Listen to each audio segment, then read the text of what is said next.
चलो बच्चों, अब हम कक्षा 8 का 5वां चैप्टर का आगे का पढ़ने जा रही हैं। कोयले की कहानी, उसके बारे में पढ़ना है। तो देखते हैं।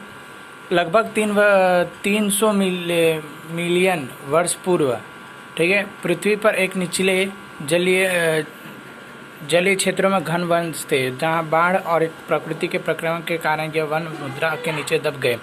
उन पर से अधिक मुद्रा का जमा हो जाने के कारण वे स्फींडित हो गए, जैसे कि वे गहरे हो गए और उनका ताप भी बढ़ता गया। जो दाब और ताप पर पृथ्वी के भीतर मृत पेड़ और धीरे धीरे कोयले के रूप में परिवर्तित हो गए। कोयले का मुख्य रूप कार्बन होता है।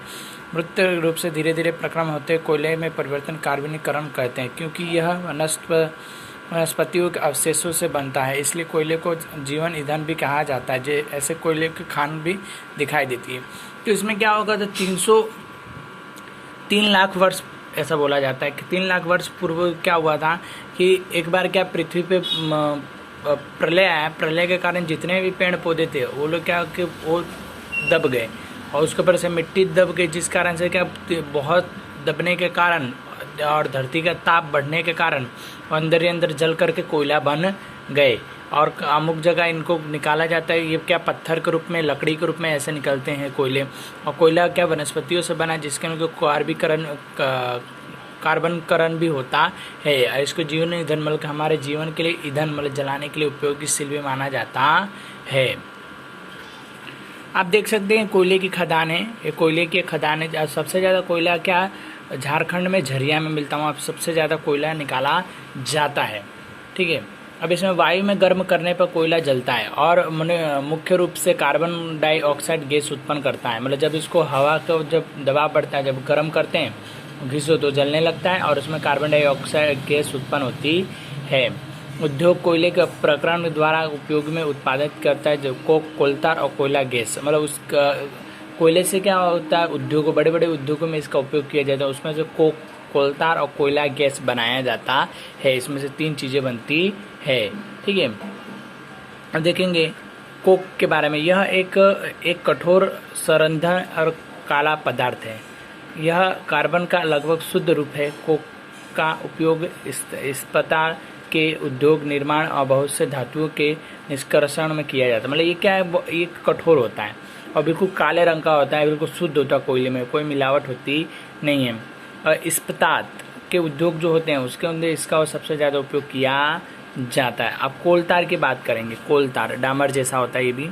ठीक है। तो यह एक अप्रिय गंधक वाला काला गाढ़ा द्रव्य होता है, जो किसी को प्रिय नहीं होता, किसी को अच्छा नहीं लगेगा, फिर भी एक काले रंग का होता है। यह लगभग 200 पदार्थ का मिश्रण, क्या तो 200 पदार्थों को मिला करके, ठीक है, होता है। कोलतार से प्राप्त उत्पादन का उपयोग प्रारंभिक पदार्थों के रूप में दैनिक जीवन में काम आने के विभिन्न पदार्थों को औद्योगिकरण के साथ उद्योग में, जैसे संश्लेषित रंग, पौधी, औषधि, विस्फोटक, सुगंधित प्लास्टिक, पेंट, फोटोग्राफी सामग्री, छत्ता निर्माण सामग्री होता है।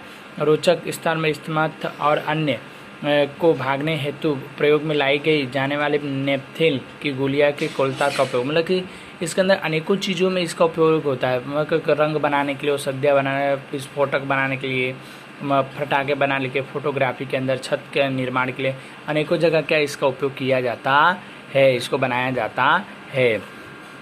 अब कोल गैस के बारे में पढ़ ले। कोल गैस क्या है, तो कोल गैस में देखेंगे तो कोल गैस कोयले के प्रक्रमण द्वारा कोक बनाते समय कोयला गैस उत्पादित होता है। यह कोयला प्रक्रमण संयंत्रों के निकट स्थापित बहुत उद्योग ईंधन के रूप में उपयोगी की जाती है। मतलब इसका क्या कोयले का उपयोग क्या होता है, कोयला गैस बनाने और ये जो यंत्र चलाने होते हैं, यंत्रों को चलाने के लिए भी इसका उपयोग किया जाता है।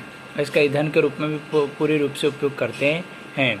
अब चलो बच्चों, आज के लिए सिर्फ इतना ही। अब अगले लेक्चर में हम पढ़ेंगे पेट्रोलियम और पेट्रोलियम का उपयोग के बारे में पढ़ेंगे। धन्यवाद।